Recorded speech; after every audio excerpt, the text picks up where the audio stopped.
And we have come ashore, landed on the beach.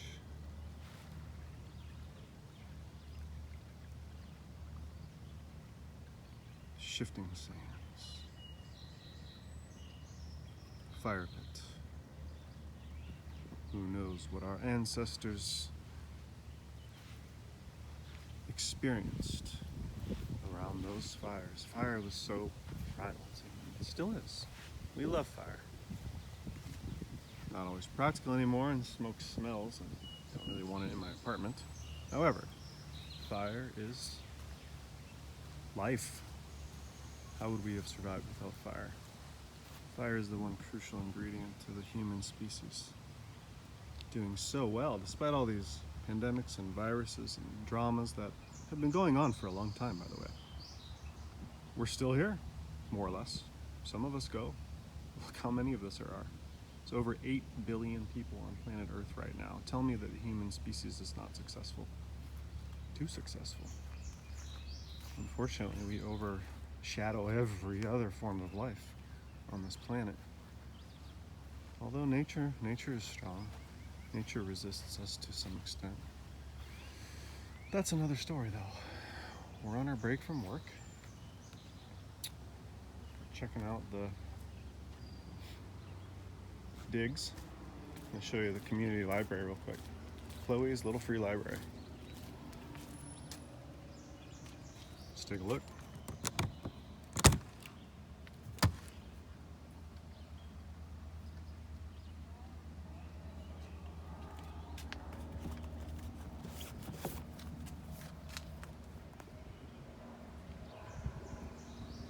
Actually looks cool.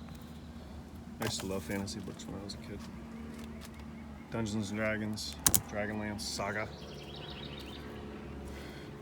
Kids' playground over there.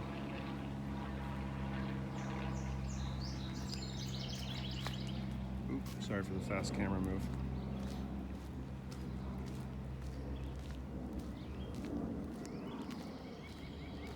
Let's go on Woodland Trail for a little bit. I want to show you just all the different elements of this park, of this particular area. This is a pretty big park, and it connects to another park called Purgatory Creek Park. That is a great park. Love it. I love every park. It's not really fair. I'm just one of those kinds of humans, I suppose. Am I human? Not sure. You want the straight answer? I don't know what I am. I'm in a human body. Is my soul human? I don't think so. Where do we come from? The stars? Probably. Never met an alien, but maybe the story is more practical and realistic. Not so fantastical, but still fantastic. Maybe it's like something in the middle instead of the different extreme viewpoints of no and yes.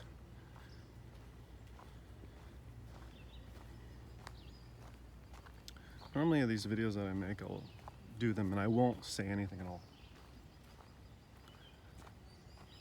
Now we're gonna do both.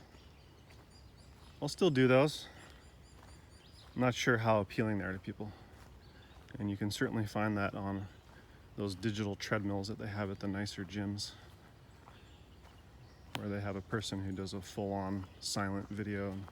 It's very long. Like they walk a whole trail on a mountain, like Lake Tahoe or something like that, and you're sitting in a gym in Minnesota. This is actually one that I did. It was at Lifetime Fitness in Eden Prairie, and they had one of those digital treadmills. It's actually quite nice. It's not like being out in nature though. I know bugs and all that, but you know, not a big fan of bug spray, but if that's what you got to do to be comfortable out here. You just got to you just got to get used to it. If you do the timing right and everything, like right now the mosquitoes really aren't biting. Obviously it's dawn and dusk, so I just try to avoid them. If I'm really bent on doing a walk in the evening, I'll take precautions. But that's it. It's not really that big of a deal. I think people get really averse to things really easily now. So I would challenge you to break outside of your comfort zone once in a while a little bit. In fact, the more that you break out of your comfort zone, the more comfortable you get with being uncomfortable. And then you're no longer uncomfortable, but comfortable in all situations, regardless of how stressful they are or how much you don't want to do it or how you're not able to, or, I mean, granted, some people have limitations and that's totally understandable. Some people cannot do certain things. My example with that would be, look at the people who are in a wheelchair and they're still an Olympic athlete. That person just doesn't live in the world of I can't do this. Clearly there's still things that they cannot do, but that's pretty amazing. I can't even do Olympics with just me fully functioning. I'm not in that good of shape, nor do I have the desire or the motivation or the discipline, the capacity for suffering. Because when you exercise a lot, you suffer. You get rewarded too, but you gotta deal with the pain. You get sore and all that. That's what being human is about. It's not about being protected all the time. Life is dynamic. So I told you about the bald eagles in another segment. This is just like a little half nest. Normally it would be a full circle. It's about the size of a bald eagle nest. Now this is obviously a larger version of it. They do make big nests, but not this big. This is just obviously for a human. It took me a minute to figure that out. Sorry. Yeah, eagles are also fantastic nest builders.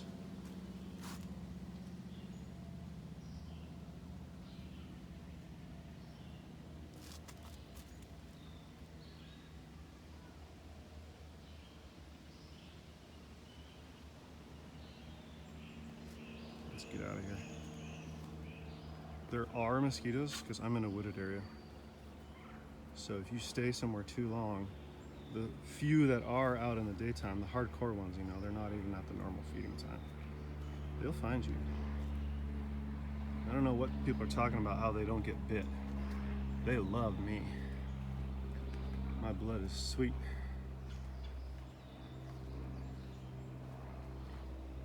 I do believe it's about blood type.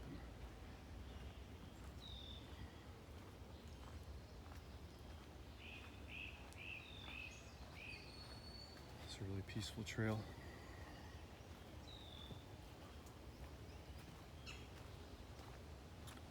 When you're on your break, don't think about work. I mean, really take a break. Think about other stuff. Think about the romance problems that you're having right now. Think about your children. Think about nothing, if you can. It's actually really difficult to think about nothing. Just try it.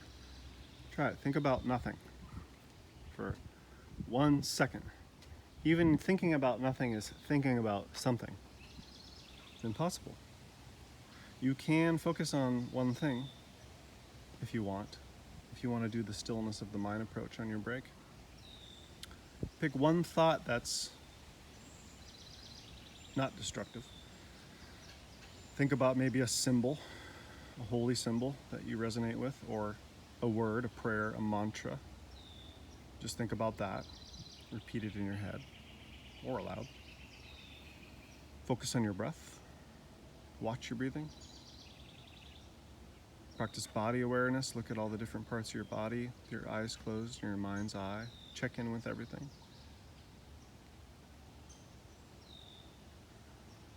Focus on an animal. Watch the animal without judging.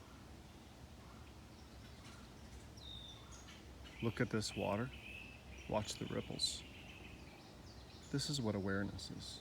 Aware of what's happening right now, right in front of you. If you're thinking about people, your kids, problems at work, school, things you want, things you haven't achieved yet, things you have achieved, things you're good at. If you get stuck on any particular thought train, notice how that takes you away from yourself. So all this great stuff's happening around you, so you're in nature and you're not even aware of it. You're really missing out. It's not that you have to do anything, it's just that if you consider constantly evolving the way that you think, then your thinking is not a problem. I think that thinking for most people is a problem. I am a very active mind kind of guy. I think more than anyone thinks. I'm always making content, writing articles, books, talking to people about spiritual stuff and life stuff. I'm always thinking. However, I have this spiritual practice that is such a deep part of me that started when I was very young that I think it's the only thing that I have that is a sort of edge or advantage over that common human condition. Even though I'm doing all that thinking, I continually carve out space for stillness. I practice being still. I could be better at meditation, and I will be. See, that's what I'm doing. I'm always improving. Yeah, I do it. I want to get better at it. I'm not upset with myself for not being perfect about every little thing. There's a lot of things to do in the day that are good for us. I'm never satisfied. I'm content. I'm never satisfied. So that's what keeps you going. You can't stop. If you stop walking on the path, it becomes lengthy. Keep moving.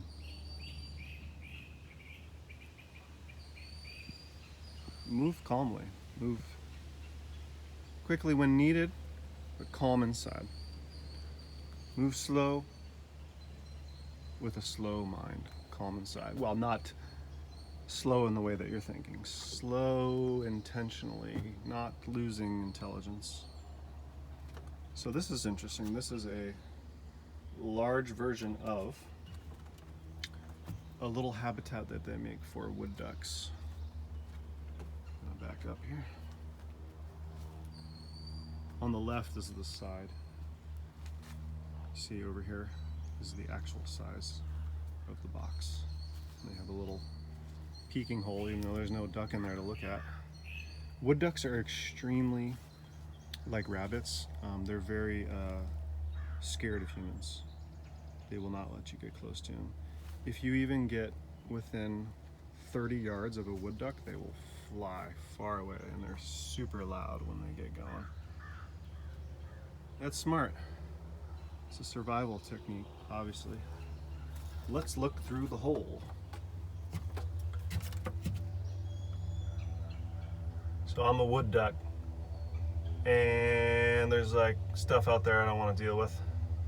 We like hiding. Wood ducks like to be high up in trees, actually. Boxes are not their natural habitat. They like to nest high up in a tree. So yeah, and then I fly out and I go and I go get some snails and whatnot from the lake. Sit on my egg, fly around, preen my feathers. It's a rough life. Rinse and repeat all day long. Animals meditate. They're not thinking and speaking the way that we do, as far as we can tell. I guess we don't really know. They have an advantage over human beings. They're not constantly lost in thought. They are who they are. It's not a problem. They're not worried about it. They're not self-conscious. They don't care what people think, what other ducks think. They just exist. And there's no friction or problem, you know? They live, they die. They get sick, they get hurt. They don't go to the hospital. They don't, you know, it's just there's a lot you can learn from them. Clearly that's not really what I want for my life. I would rather be able to go to the hospital when I need to. It's just something to help you appreciate how good that we have it. Animals have to live outside, and in the wintertime it gets pretty cold here. It can get down to -20. Sometimes -80 with a wind chill combination frightening weather, very dangerous, especially for us humans. I mean, you don't have to be out there long. You are toast. Well, you are frozen, like that guy in The Shining. Goodbye. So, you know, we're always, it's very kind of, everyone's always like on edge in winter, you know. We're scared. We're scared for our survival. We don't want to freeze. But we live. We have ways of dealing with it. We have clothing, we have shelter, we have heating, and all that, insulation. Animals do not have this. Animals just have to tough it out. Animals do have an advantage over us, though. They have fur and techniques that are instinctual that help them deal with it.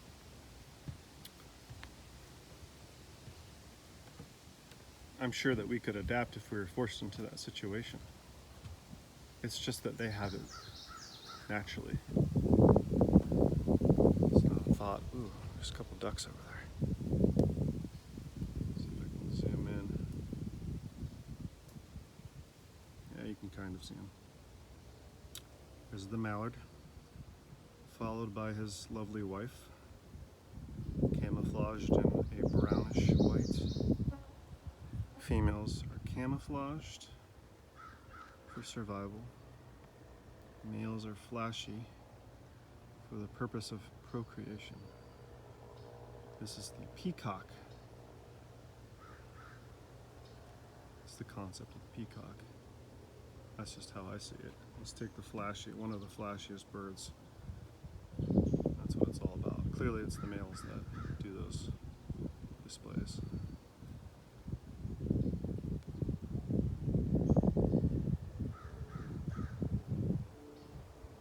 Let's walk across the bridge and then we'll trail out this video before it gets too long.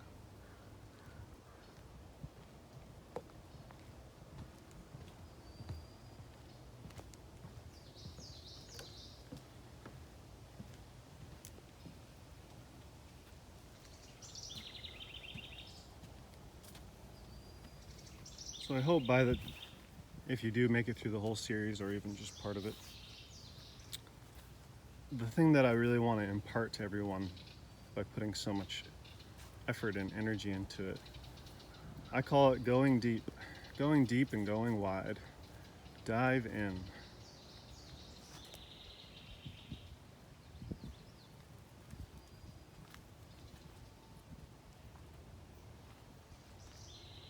You get so much more out of life if you do that. If you're just floating on the surface all the time, you'll get jaded, I promise. Life will lose its meaning to some extent. You get bored, maybe depressed, I don't know. It depends on how you deal with stuff. Maybe angry. You know, take it out on others. No human ever does that.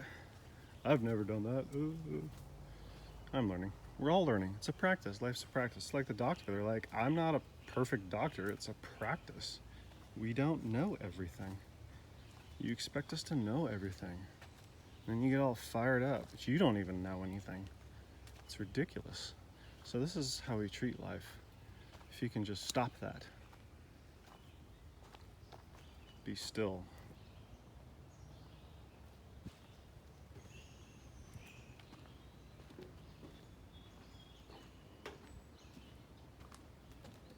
Go deep into your break. And if you need to, if it's not convenient to do it while you're working, I mean, obviously I'm just trying to inspire you to be creative. There may be reasons why you cannot do this. I carve out time for this. I'm willing to get up early and use extra time to spend a few hours in this environment.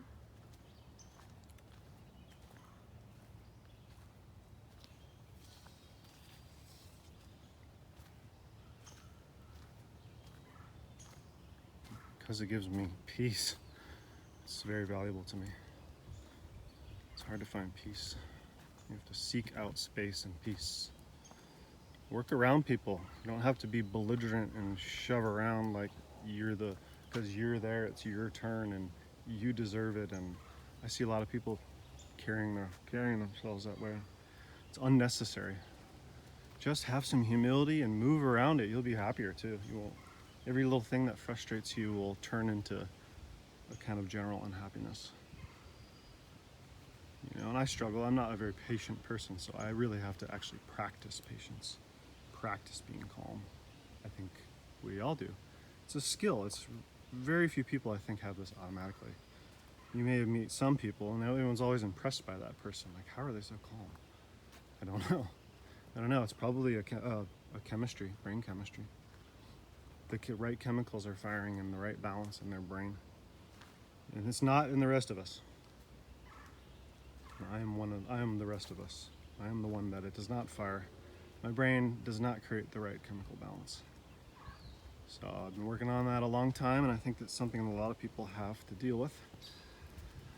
I don't have a lot of answers for that, except that if you develop better habits, you'll be in a better frame of thinking, and you won't have the chemical and physiological reactions that associate with fear, flight, panic, harm, danger, alert.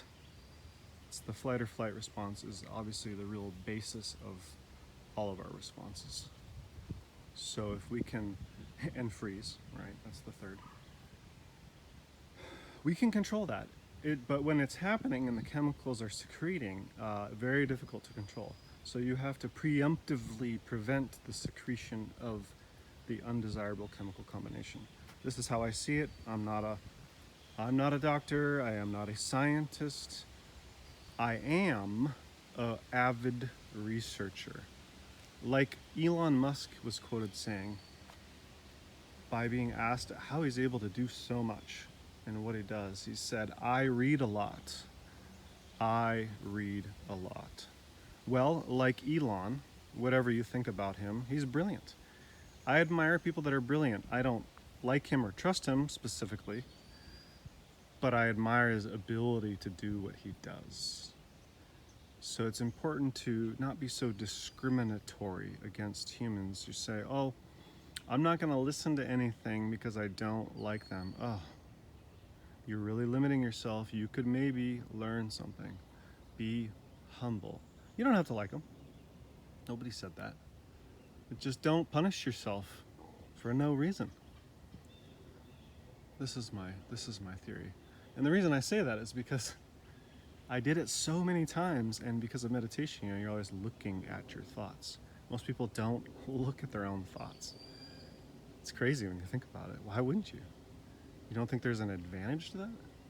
So I finally caught myself, and I'm like, you are doing this over and over again. Like, you don't like a president, so you reject everything that they're offering.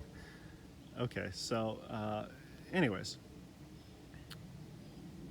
you can work on yourself when you're on a break. Like I said before, if you can't make this happen, so maybe you, once a week, you consider taking out several hours in a day and do what I did. Find a place that you like that's with your comfort zone. Maybe you want more paved trails, or maybe you want kids park for the kids, whatever, or a baseball or soccer, or there's options. And in Minnesota, we've got every type of park that you can imagine. So even though it's not always nice, sometimes winter is 6 months long. When spring and summer hit, and fall, you better believe that everybody is out in these parks. It's wonderful to watch. You see people going from that hibernation to extreme activity. It's not ideal. I'd rather it be more balanced, but that's just what we have here. We have a lot of green. We don't have a lot of drought. We rarely have fires. So it's very lush in the summer. And I absolutely love the forest. Isn't this cool? This is just sort of like a hangout spot. No, you're not allowed to pitch a tent and sleep here. Minnesota does not tolerate that kind of stuff at all, except in Minneapolis. But then we have whole systems of places where people can go because it's cold. I wouldn't want to sleep out on the street when it's freezing cold. Are you crazy? Go to the shelter. It's warm. Get some food. It's sad that this is even a problem.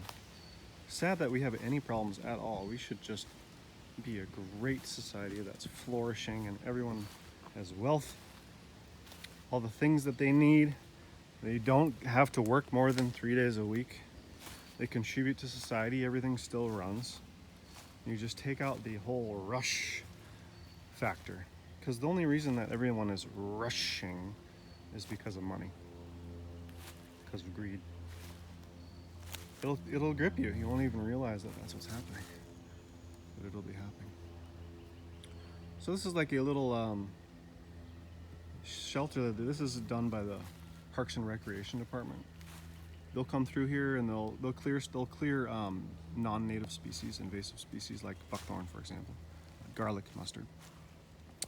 Sometimes they burn, light burns. Sometimes they spray. Mostly they do not do a lot of spraying. That's something that's sort of fallen out of favor. It's a good thing, less poison. So you have the dead tree and then the cross. So sometimes they'll just like let stuff happen and then slightly tweak it. So they're doing a custodian effort, but they're also keeping it kind of natural. And then they'll create these little stick shelters and things, essentially for animals. Mostly it's just like a pile on the ground, or you just let things decompose into the soil, and obviously it feeds it. Plus it's artistic. It's kind of cool. I suppose you could hang out there as like a fort. Since 2 tiny mosquitoes have already bit my leg, unbeknownst to me, I wouldn't want to really just like hang out in the stick shelter. It's very cool though. See, this is like, I take my time with these sort of things. I kind of walk around. Here's the thing that happens. Sometimes you get restless, right? So you're on a walk, you're there to relax, or even, you feel like you have to run. Running is so great for you, but it's not relaxing. Maybe you're relaxed later, but not while doing. What if you're relaxed while you're exercising? You get an immense amount of relaxation benefit from this. And this is something Baba Hari always told me from the ashram. He walks briskly, but even the yoga, it's about breathing and doing it slowly and mindfully and getting the most relaxation benefit out of it. So that's what you're doing it for. So the tendency, especially for us in the West, with our fast-paced lifestyle, in fact, I think the Western lifestyle is now a worldwide phenomenon, except for in pockets where people just don't have the same pace. Our pace is very fast. It's like we have a disease of restlessness that we cannot calm down. So you have to practice. I find that when you get deep into a walk, if you spend 2 full hours out in nature, you stop caring about the humidity, if there is. You stop caring about any discomfort with the weather. Itching, maybe, whatever, you can take allergy medicine. But a lot of that stuff goes into the background. Even if you had a little bit of pain in your ankle or your knee or whatever. That'll all go in the background after about an hour of being out. And then the rest of it is sort of almost like a meditation. It takes that long, and that's also why meditation in general is usually recommended for 30 minutes, 45 minutes, or 1 hour. And then up 2 hours, 3 hours. Because you can't get into that deep relaxation response if you don't do it for a significant amount of time. And if you're able to do that regularly, in the times that I've been more avid in my meditation routine, I find that as I walk around and do the daily life and I'm not meditating, I'm in a more meditative space. I'm more calm, less reactive, deal with people and situations better. That's the benefit. And it does physiological things and things to your brain chemistry that I can't fully explain. Someone else I'm sure can and has made a YouTube video about it. But that's not my specialty. My specialty is the doing. The doing, getting deep, sharing the stillness. I'm multifaceted, I have a lot of interests, but they all sort of merge into one. That has been my goal. The way I explain it is, even though I do diverse things, they all dovetail, and I'm sort of weaving a tapestry. Benefit to humanity, it's of service, but is also artistic and engaging and as interesting as I can possibly make it. Get back to your roots.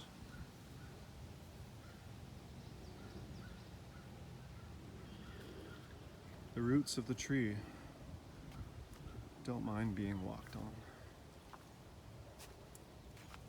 Can a human being say that? There's much you can learn from the tree. Provides shade, food, shelter. We use it for timber. Animals use it. Asks for nothing in return. The sun shines on us every day. Asks nothing in return. We would not have life as we know it without the sun. Did you forget how fragile we are? How important it is for everything to be functioning in the cosmos properly? Or are we so narrow-minded and caught in our own delusions that we don't understand what's going on around us all the time? That is what practice does. That is what getting deep into taking your break means. Oh, very well. I think you saw it. It's a little, I can't remember what these are called. A wren. I believe it is a house wren. It's a very small bird. This is one of the only birds that stays in the wintertime. They're cute and small. How can you not like it? When you get deeper into nature, you'll notice a lot of things that you would not notice normally. You really start, it's like the practice for me is how much can I be aware of that is around me right now. And the leaves, the grass, the animals, the sounds, all of it. So to me, that's a way of, if you have a problem with thinking in the distracted mind, one of the ways to deal with that is to just focus on that. Focus on, I'm going to pay attention to all the nature stuff, all the things that are happening around me, all the things in my vision. I'm going to breathe. I'm going to focus on my breath. Yes, that helps the wandering mind. So if you're doing that, you're less likely to be thinking about all the different problems or desires that you have. Most human beings are run by fear and desire, back and forth, back and forth. If you can find a space of stillness in between that, you've broken the human conditioning of thousands of years. Or you've at least, let's see that. Squirrel's bearing a nut. I know where your nut is. I don't want it, but either that or he harvested one that he buried in wintertime. Let's see. I'm batting on the ladder. What do you think? Do you see a nut? Nope. He harvested that. He buried that, he or she. I don't know. Buried that in wintertime. How amazing is that? Would you remember where you buried each nut without a filing system or a computer, a database, an Excel spreadsheet posted on your wall? I am just blown away by that. I have no idea how a squirrel is able to do that. Again, nature. I mean, they have some advantages over us. Well, I hope you got some benefit out of that. This is a little bit longer. This will just be a series of video. Watch them, don't watch them. Whatever. I just put them out there. I'm not attached. Have a wonderful day. May you get everything you want. May you find peace.